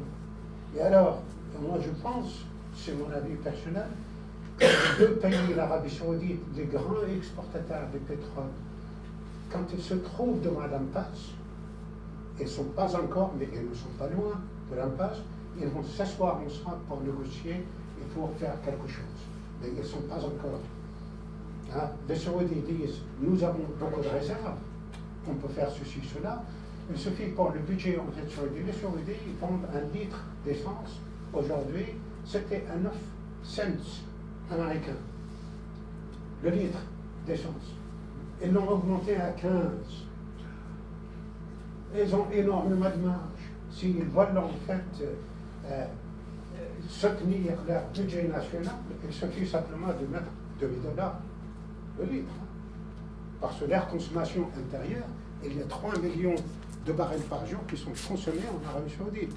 Ce sont des consommateurs énormes, comme tous les gens de pays de Golfe. Ils consomment 2 fois plus que les Américains, par tête. Oui. Vous avez une voiture absolument immense, hein, toujours 8 cylindres. Hein. Vous avez aussi l'essalination de l'eau, des usines d'électricité et tout ça. Est-ce que j'ai répondu? Oui, merci. La Russie, en fait, il y avait des gazoducs qui passaient par la mer du Nord. Alors pourquoi la Méditerranée, enfin, ça serait plus coûteux que ce qui a été fait en Non, mer du Nord. c'est pas tout à fait. Le gazoduc russe ne passe pas par la mer du Nord. La mer du Nord, d'abord, la mer du Nord, en fait, on peut passer par la mer du Nord parce que l'eau n'est pas profonde. Hein. Tous les gaz norvégiens, l'huile britannique, dans la zone britannique, près de Shetland Islands, les îles de Shetland, passent par gazoduc ou bien par pipeline. Hein.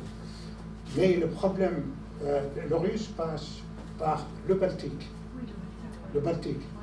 Mais la Méditerranée, dans la zone, par exemple, au large de la Grèce, vous avez de profondeur de 5000 mètres. C'est énorme. 5000 mètres, ça devient très difficile, très coûteux d'aller travailler dans ces zones-là. Et quand il y a des problèmes d'entretien, c'est encore plus difficile d'atteindre en fait cette profondeur-là, parce qu'il faut rencontrer en plus, dans la Méditerranée, il y a quand même pas mal de tremblements de terre, hein, parce que c'est une région qui n'est pas stable. Hein.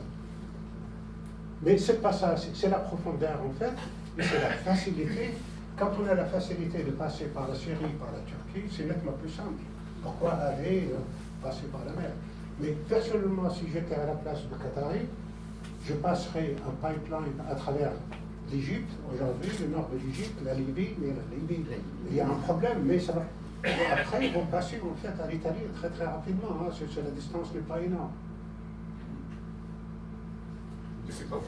Mais c'est pas vous. C'est pas moi qui décide. Ce sont les Qataris pour d'autres raisons. Madame, et puis, c'est Madame Laurent, et puis vous. Vous avez dit que c'était la situation géographique de la Syrie qui était à la base du conflit et pas ses ressources. Donc vous faites allusion au couloir syrien, vous faites allusion, je suppose, à l'accord Assad-Poutine pour l'exploration de l'offshore. Comment vous expliquez aujourd'hui, par rapport à ça, que la Russie se désintéresse de l'État islamique et qu'elle s'intéresse aux rebelles davantage? Ça, c'est.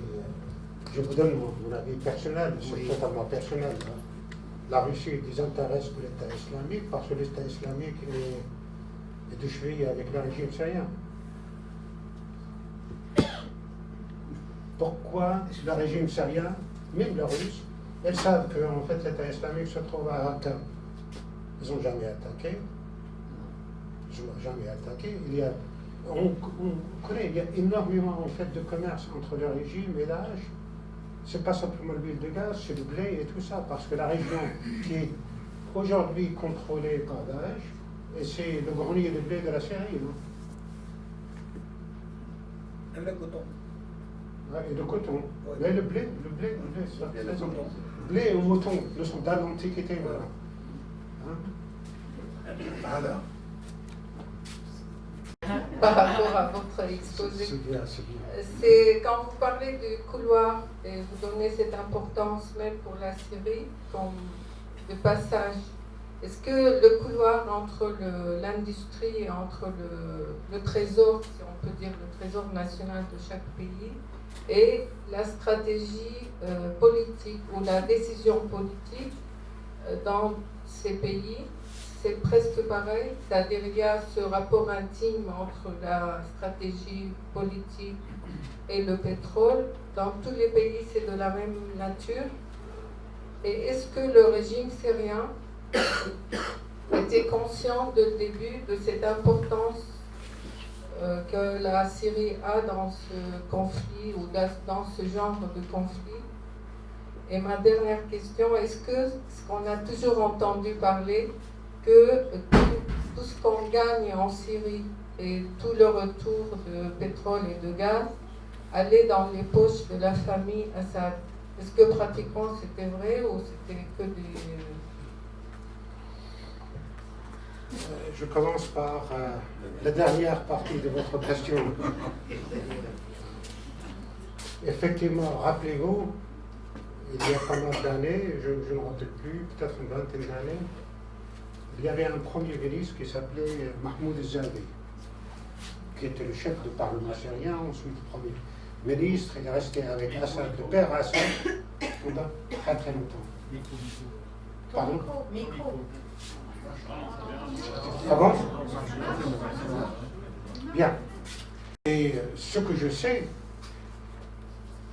des gens de confiance et très proches de Mahmoud Zabi, qu'un jour, il a dit en fait au Conseil des ministres, on vend du pétrole, on vend du blé, et je ne vois jamais cet argent-là entrer dans le trésor public.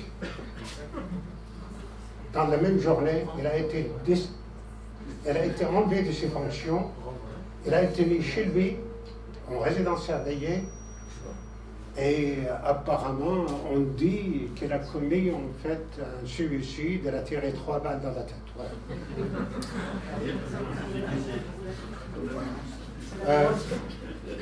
Ça, et deuxième chose, pour le trafic et tout ça, vous savez, le trafic de pétrole par le régime, par que ce soit l'Antiquité ou bien le régime, c'est quelque chose qui existait depuis pas mal de temps. Et je vous rappelle que 90% du diesel qui était consommé au Liban était en fait la contrebande entre la Syrie et le Liban, et probablement avec les mains des gens qui décident, hein, et qui surveillent. Vous demandez ça aux Libanais.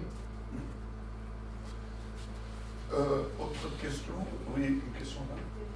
Oui, oui, monsieur. Oui. Attendez. Bonsoir, alors d'abord merci pour ce premier exposé, ce témoignage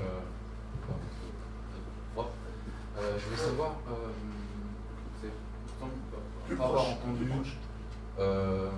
concernant la Libye, pourriez-vous commenter un petit peu la chute de Kadhafi et y a-t-il un lien avec justement tout ce marché pétrolier et gaz? Vous savez, je suis un ingénieur pétrolier, un peu économiste, mais je ne suis pas politologue. Mais ce que je constate aujourd'hui, qu'il y a des retours en fait, vers la Libye, des Américains et des Français. Il faut l'expliquer. Pourquoi? On intervient au sol, en Libye, aujourd'hui. Il y a sûrement, et on ne peut pas intervenir comme ça s'il n'y a pas d'intérêt. La chute du régime de Kadhafi, je ne sais pas, Kadhafi, c'était un dictateur épouvantable, il avait pas mal de casseroles derrière lui, si vous voulez, il est tombé, mais on a peut-être poussé un peu. Il y avait tellement de choses probablement aussi à révéler qu'on va... Voilà. Barada? Oui, alors. Excusez-moi, je ne vois pas bien. Actuellement, sur la... aussi, il y a un certain stress avec tout la commission COP21 et autres, le souhait, en tous les cas, de moins utiliser de carbone fossile. Ça met aussi de la pression sur la vente tout de suite. Parce que la vente dans 5 ans peut devenir une vente dans 20 ans, dans 30 ans, avec une baisse éventuelle de la consommation de pétrole et de gaz. Donc ça met d'autant plus, je pense, de pression sur la Russie pour être les premiers à vendre, parce qu'il y en aura forcément qui resteront encore dans 50 ans ou dans 100 ans avec du pétrole et du gaz sur leur pied.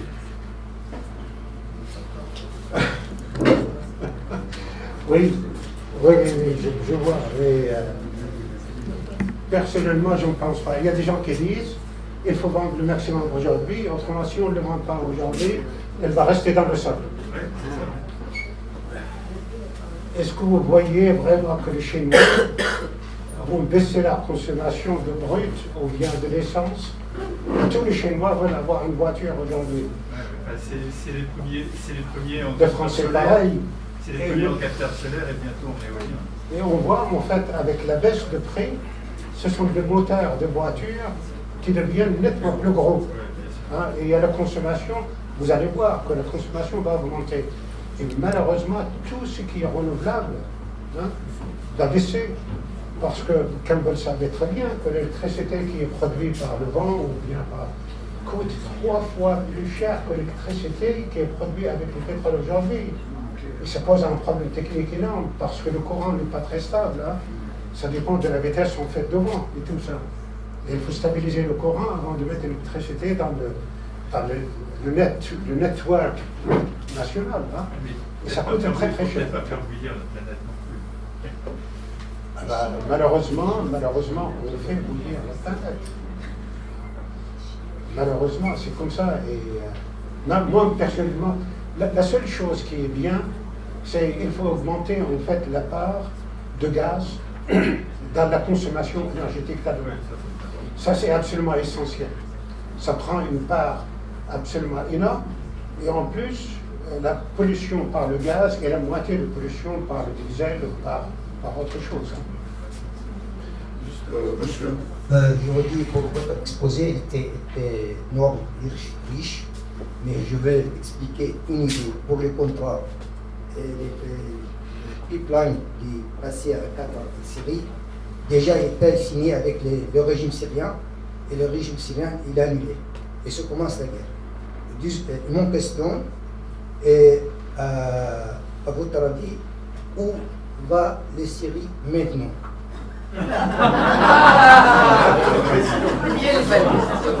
Est-ce qu'il va à diviser ou il continue la guerre? Merci. J'ai un autre aussi. Je commence par le bout de votre question. Pour la Syrie, il faut pouvoir stabiliser, si vous voulez, le cessez-le-feu aujourd'hui en Syrie et protéger le civil. Ça, c'est vraiment la première chose à faire. Protéger les civils. Et pour protéger les civils, à mon avis, son avis personnel, il faut permettre aux forces étrangères d'entrer en Syrie pour protéger les civils. Ça, c'est une chose. Le gaz, je ne sais pas si les Qataris ont signé carrément. Il y avait des promesses, ils ont signé. Mais il y avait, vous savez, pour ficeler tout, hein, c'est un processus très long. Je crois que les Iraniens, ils ont fait la même proposition en même temps. Et le gouvernement syrien a regardé, et après, sous la pression en fait, des Iraniens, ils ont dit aux Iraniens, en fait, et comme j'ai dit, je reviens, c'était une mauvaise décision de la part des Syriens. Bon, attendez. Il y a une dernière question ici. Et je poserai une ultime question. Allez-y. J'ai pas besoin de... juste une précision, s'il vous plaît.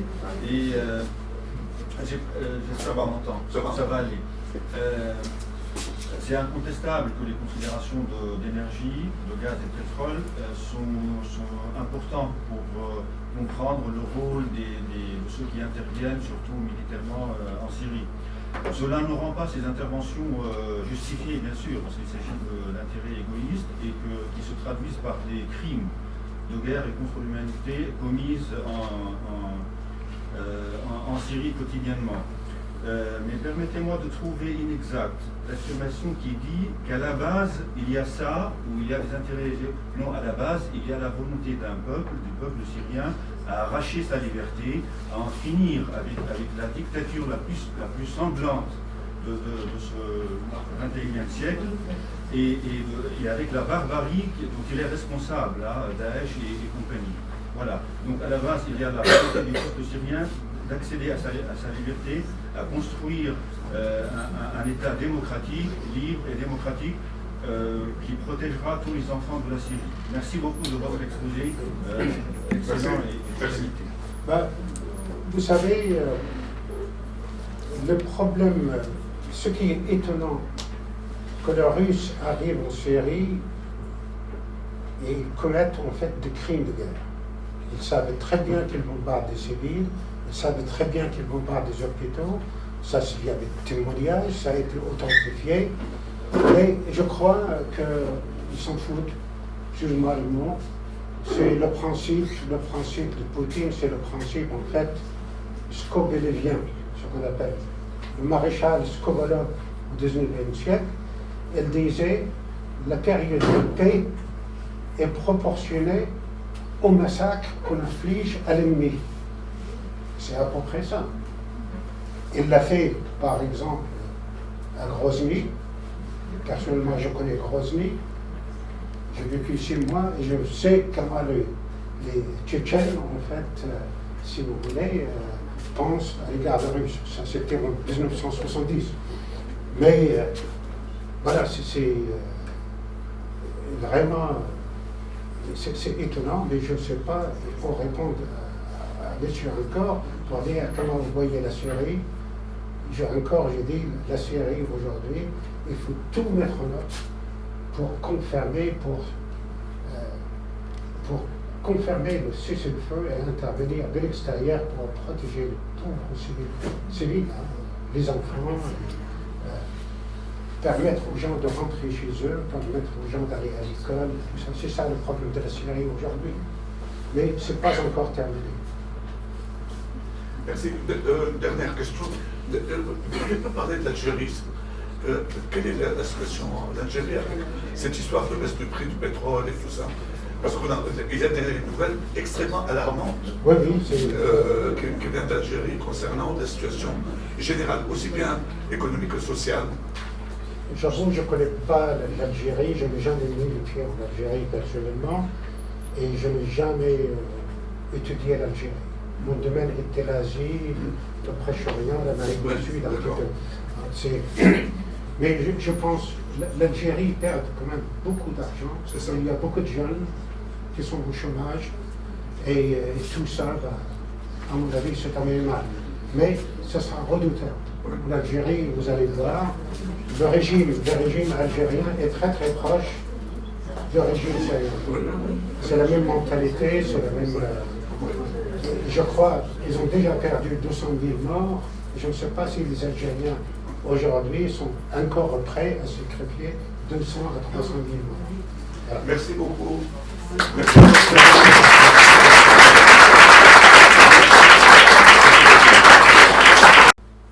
Je crois que beaucoup de gens seraient intéressés et en même temps surpris de cette information en ce qui concerne la politique disons, de nationalisation du pétrole par l'Iran qui a subsisté, parce que Mossadegh a été renversé par la CIA par un coup d'État en 1953, mais malgré tout, cette loi de nationalisation du pétrole est donc été maintenue. Donc quelque part c'est un échec de la CIA alors, parce que quelque part c'était sans doute le point principal pour lequel il voulait se débarrasser de Mossadegh. Vous savez, il n'y avait pas simplement l'intérêt du pétrole en Iran. Hein. L'Iran a une position incroyablement importante à côté de l'Asie centrale. C'était l'Union soviétique qui était juste à côté. Et ne voulait pas avoir en fait de communistes, si vous voulez, en Iran. C'était la bête noire à des Américains d'avoir des communistes en fait surgir en Iran. Mais c'est pas mon métier, mais ce que je sais, c'est, vous savez, si vous regardez par exemple, regardez après 1990, quand l'Union soviétique en fait s'effondrait, il y avait des bases américaines partout en Asie centrale. Parce qu'on voulait en fait indiguer l'expansion, c'est toujours l'expansion de la Russie et c'est le retour, aujourd'hui, le retour un petit peu entre guillemets de l'Empire russe. Quand on regarde comment Poutine traite les choses, elle est tout à fait dans le même chemin comme Nicolas et Alexandre. Exactement. C'est vraiment ces problèmes avec les Caucases, ces problèmes avec les frontières. Hein. Et ça va continuer, c'est pas encore terminé.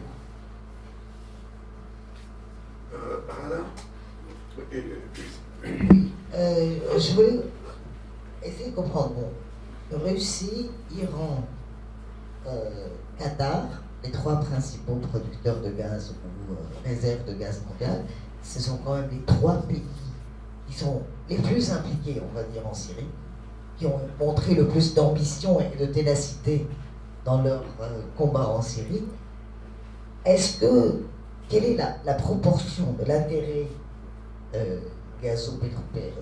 gazier notamment dans ces cas-là? Est-ce qu'il y a beaucoup de pétrole ou est-ce qu'il y a d'autres considérations aussi, politiques, géopolitiques, religieuses, etc. En Syrie? Oui, quelle est la part de cette... Vous savez, le problème, l'image est relativement déformée de ce qu'on entend à la télévision, qu'on lit dans les journaux de temps en temps. L'histoire religieuse en Syrie, les sectes chiites, sunnites, les chrétiens d'Orient, le Kurde, les machins et tout ça, c'est un peu trop probablement instrumentalisé par tout le monde pour justifier ce qu'ils font en Syrie. Qu'est-ce que vous voulez que les Iraniens ou bien les Libanais aillent protéger en Syrie le machin de cette Zéna? Non, il faut être absolument fou, parce que c'est la petite fille du prophète. Vous croyez qu'un Libanais, vraiment, c'est une excuse, c'est un... Voilà. Et la Russie, en fait, la Russie, leur part, si vous voulez, ça c'est mon avis personnel, ils vont tout faire dans l'avenir pour avorter en fait le projet iranien et qatari dans la région pour l'instant, parce que ce n'est pas dans leurs intérêts. Vous savez, la Russie, comme j'ai dit, aujourd'hui, avec les baisses de prix et tout ça, ils perdent 200 milliards de dollars par an. C'est le manque à gagner. Hein. L'Iran perd 70. L'Arabie saoudite aussi, ils perdent énormément d'argent, 200 à 300 milliards de dollars par an de manque à gagner. Si on revient au prix, par exemple, du pétrole à 90 ou bien 80 dollars le baril, qui est le prix moyen. Mais moi, personnellement, vraiment, l'action russe aujourd'hui, c'est très difficile de comprendre que les Russes vont être à la tête d'une collection de milices afghanes, chiites, irakies, pakistanais, Hezbollah et tout ça.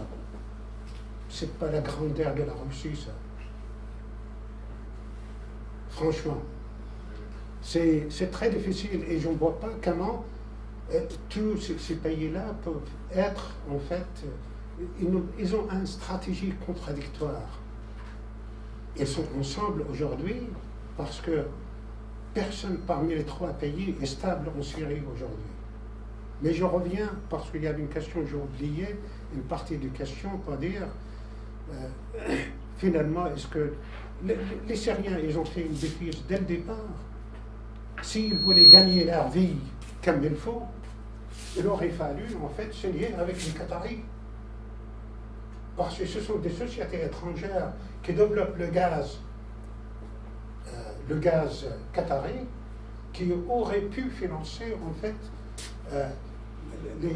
tous les gazoducs qataris à travers la Syrie, la Turquie, l'Europe. Et payer, en fait, de redevances. Les Syriens, c'est les